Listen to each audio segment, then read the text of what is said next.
Well, guys, there is the collection, and I'm just going to kind of go over them with you. Majority of these are for sale. Most of them, you know, they're all runners except for a couple, and the ones that aren't, I'll explain the issues to them and ask y'all's opinions on them, or ask y'all if you're interested in them. But let's go over them together. This one right here is kind of the saw that started it all for me when it comes to ported chainsaws. This is a Neotech NH841. It is ported by Kevin Hanger out of Australia. I think his YouTube is Mr. Hanger 1. You can't meet a nicer gentleman. You know, if y'all kind of want to start getting into this, he's one who I started following real early and learned a good bit from. I will tell you, you will not meet a nicer man with a better heart, but he does have a little bit of a speech impediment because he had some health issues. But you know, he's worked through it. He's gotten better at it, and man, he's just a really good guy who knows how to build a saw. But he had a competition a few years ago, a real writing competition, and I ended up winning second place. And then, long story short, he sent me a ported NH841.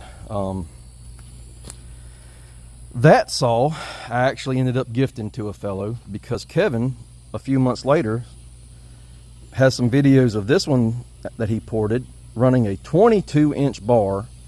This is a 40-something cc, 40cc saw, y'all, running a 22-inch bar in Australian hardwood. And I'm talking about running it with authority. This thing is not the fastest in the world, but it has balls the size of an elephant. It's just, man, it's stout, and it will pull a 22-inch bar with ease. But the other one I ended up gifting to a guy, hoping that maybe it would kind of give him the fever that it gave me. And this one right here, I'll probably keep it forever. The John Cutter G2511, not for sale. I'm going to probably end up porting it eventually, but actually I'm pretty happy with it with just the Egan pipe and the Speed Cut Nano. I mean, I got 30-something% gains, like almost 35% gains just off of those two modifications, and it cuts great. MS201TC, I ended up getting that through a trade. It was a part saw. And one thing that I hate doing is putting a saw together that I did not take apart. You know, if it's just a couple things, there's no problem. When it's completely tore apart, and I'm talking about every nut and bolt and part is separated, if it's not a saw that I am familiar with or that I didn't tear apart, man, my anxiety goes through the roof and it just pisses me off. So I have a gentleman over in Louisiana. I won't say his name just to kind of keep his privacy intact. But I traded him a bow bar, a steel bow bar, in exchange for putting that saw together for me. And he came through with flying colors. That saw runs great. I will not be getting rid of that one, at least not anytime soon. The NCS 6800. If y'all have followed my YouTube, then you know I'm not happy about that saw. I've never even put fuel in it. I don't know how it runs. I have been told that it is stronger than the 6200A as far as torque goes, but the fact that you're advertising it to be a bigger saw, pretty much a 6800 versus a 6200, it's not. It's actually smaller. It has less displacement. I think it's a 54 or 55 cc saw, where the 6200A is a 56.5, 57 cc saw. And yeah, I'm just not happy about the 6800. So I haven't even ran it. It might be great. I haven't ran it. I mean, I know the 6200 ran good right out of the box. I mean, it's, don't get me wrong, it's kind of a slug stock, but I did port it, and yeah, a good light port to it, and it runs really good, man. It runs really good. That 6200A, I think that's going to be my giveaway saw. I think when we hit 1,000, somebody's going to get a ported 6200A. Now, there's no machine work. Just did some grinding to it, the basic wood support, base gasket delete, manipulated the timing a little bit, and it runs fantastic. The GZ5000, man, I am back and forth over it as far as do I want to keep it or do I want to get rid of it, because it runs lights out and is freaking super fast.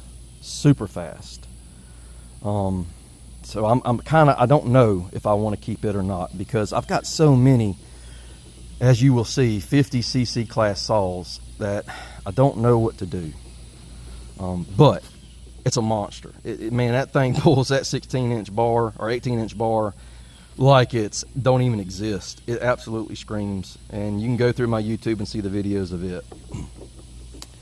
The 4910, man, my buddy Caleb Cornelissen ported that, and it's freaking stud. It is a stud. It screams, it has bottom end, it is everything you want in a work saw and more. It is an absolute freak, and that saw is not going anywhere. I have a brand new 501P, all stock. It's not going anywhere. I'm going to port that one. I want to compare my work to what Caleb did on his. Now, given I've talked to Caleb, I know the numbers he ran on this. I'm not sure if I'm going to run the same numbers or try something different, because that's how we grow, y'all. That's how we learn. Do something different and see how it works. This is a 545 Mark II, which is the same thing as the GZ5000, except the GZ5000 is a 545 Mark I, just with different plastics on it. So this is the upgraded version. It probably doesn't have 6 tanks ran through it, if that, probably 4. So it's basically new. I'm probably going to get rid of that. I don't know. We'll see. I kind of want to port it the same way I did the GZ5000 and see what happens with it. So I don't know. This is a MS251C.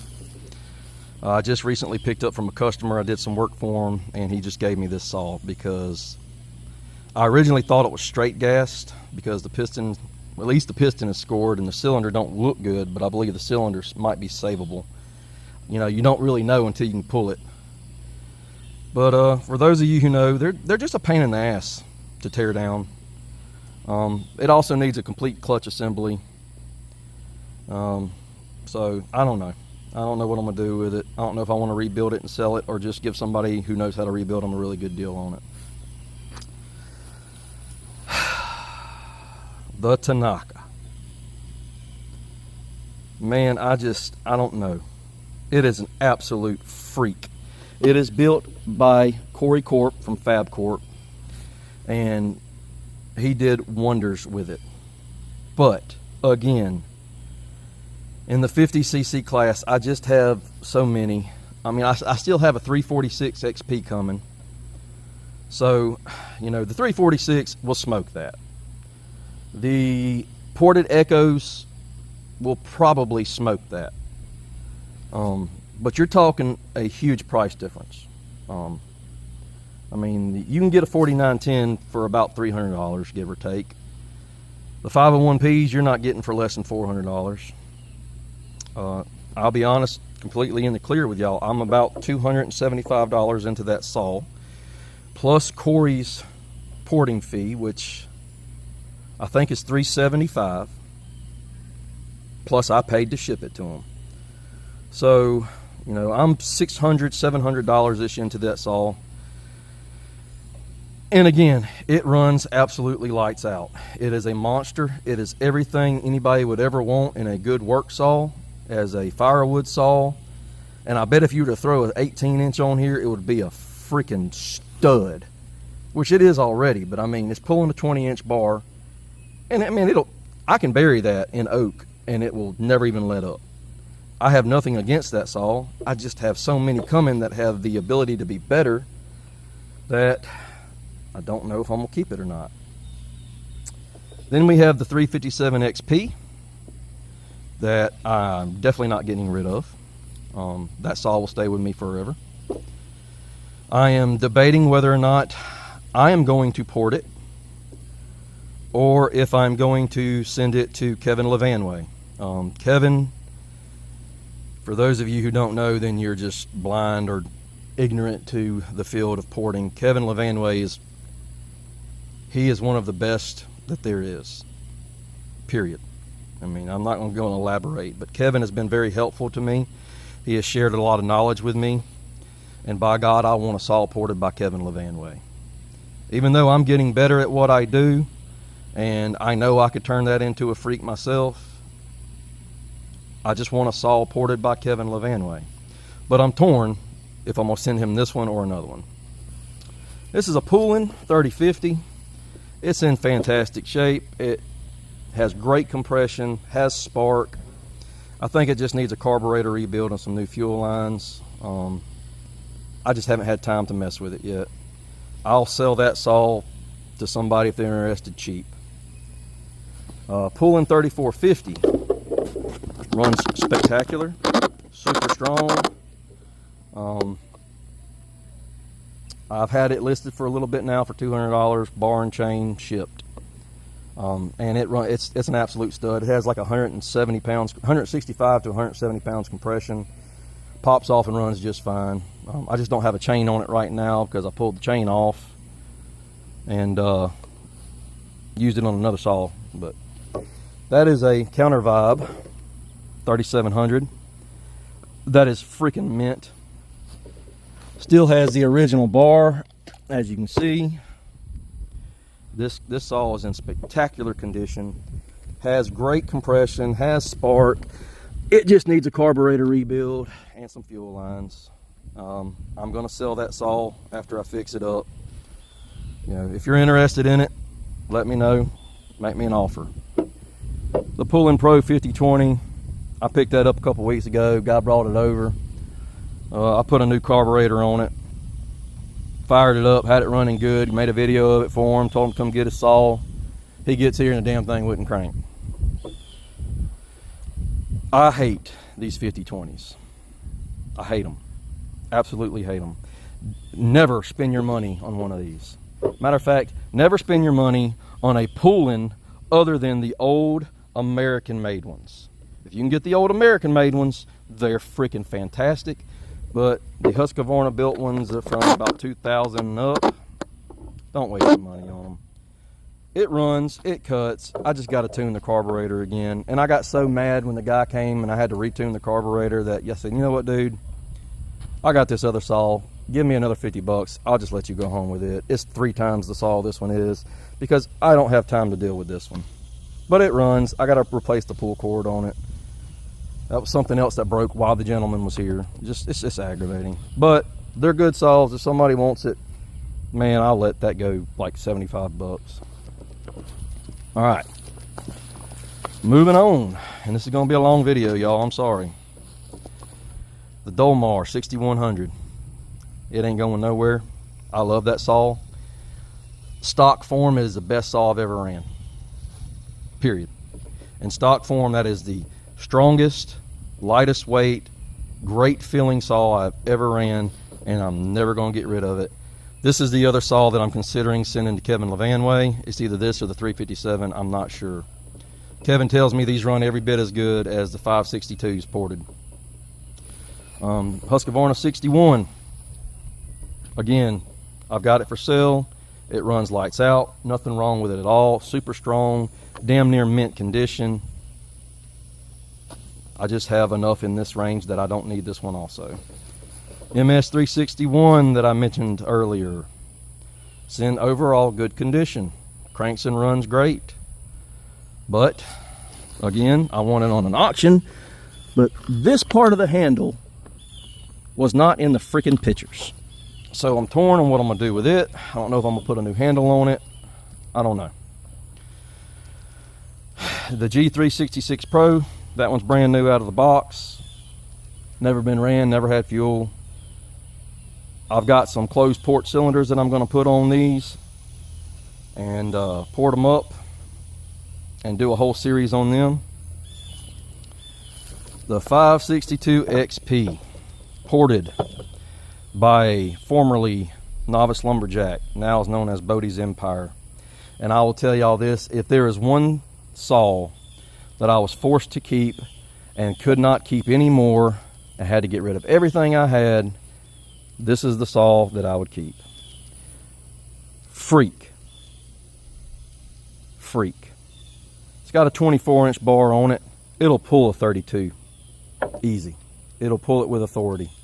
Probably wouldn't push it to a 36, but it'll pull a 32 no problem at all. This thing is a freaking monster. I love it. I absolutely love it. So I will never get rid of this one. Bodie absolutely killed this build. If y'all follow both of us, you know me and him did a little trade. I sent him a brand new 562 in exchange for this one, you know, and some other things. But he says he wants to do something different on the other one. And honestly, I don't know how he can get any more out of it than what he's got out of this one, because this saw will smoke a 70 class CC saw stock, and it hangs with most ported 70cc saws. You know, I don't know exactly what he did to this. I have an idea. He's kind of told me a little bit. But like I said, if I just couldn't keep anything else and I was only forced to keep one saw and nothing else, this is the one that ain't going nowhere.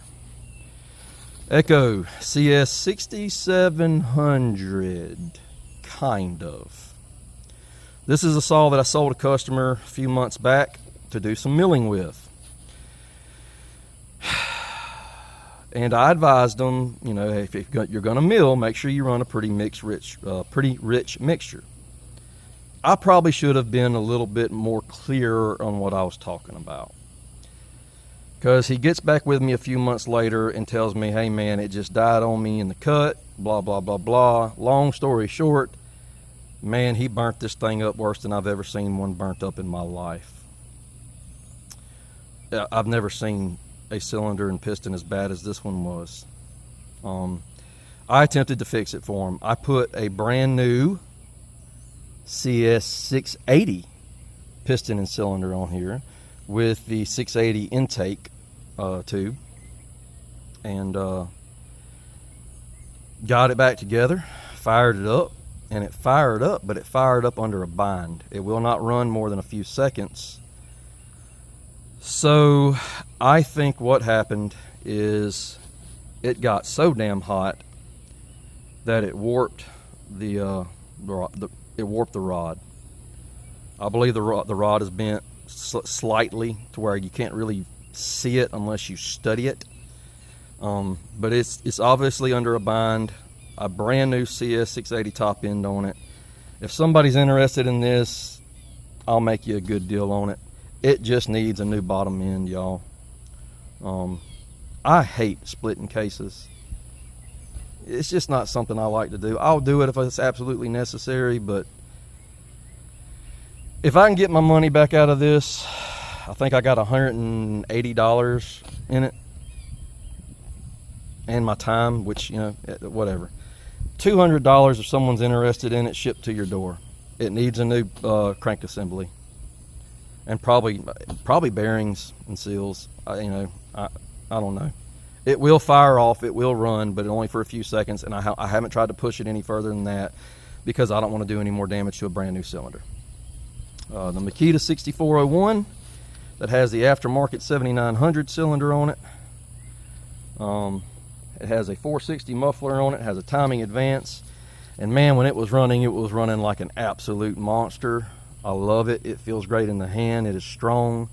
But then all of a sudden it started acting stupid on me.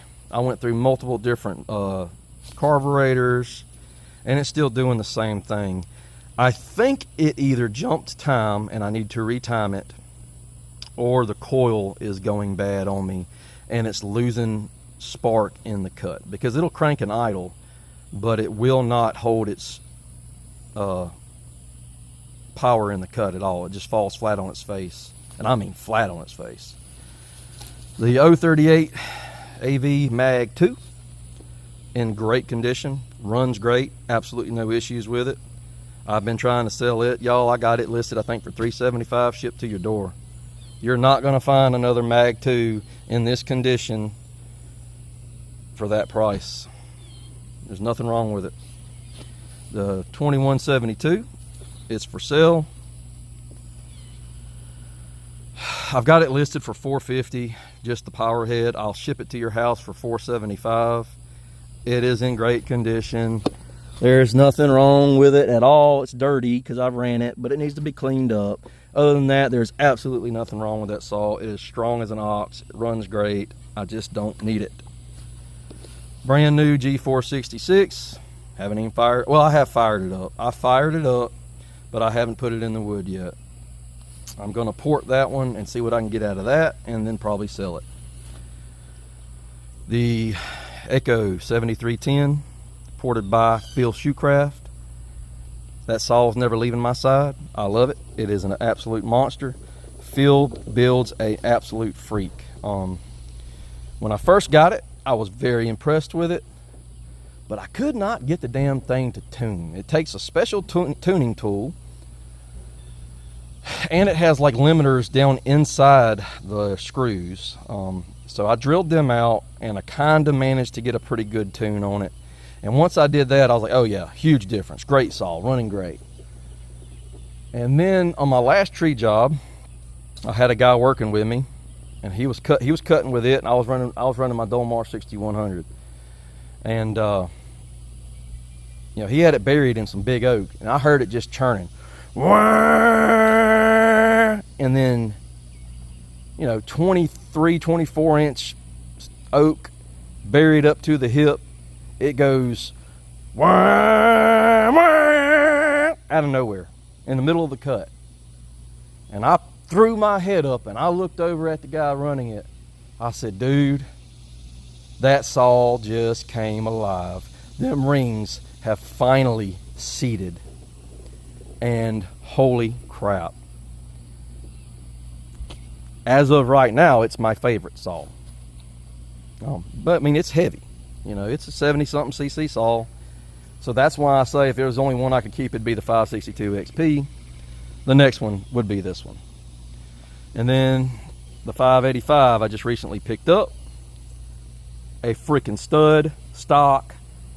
I do have a muffler coming for it that I'm going to put on it, and I'm debating whether or not I want to port it or not, because honestly, in stock form, it is an absolute monster. It runs lights out.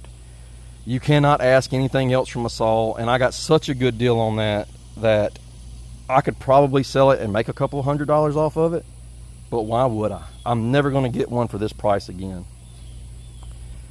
And then here we have a MS 440 that I have tore down. There's nothing wrong with it. It needs a carburetor rebuild and some new fuel lines.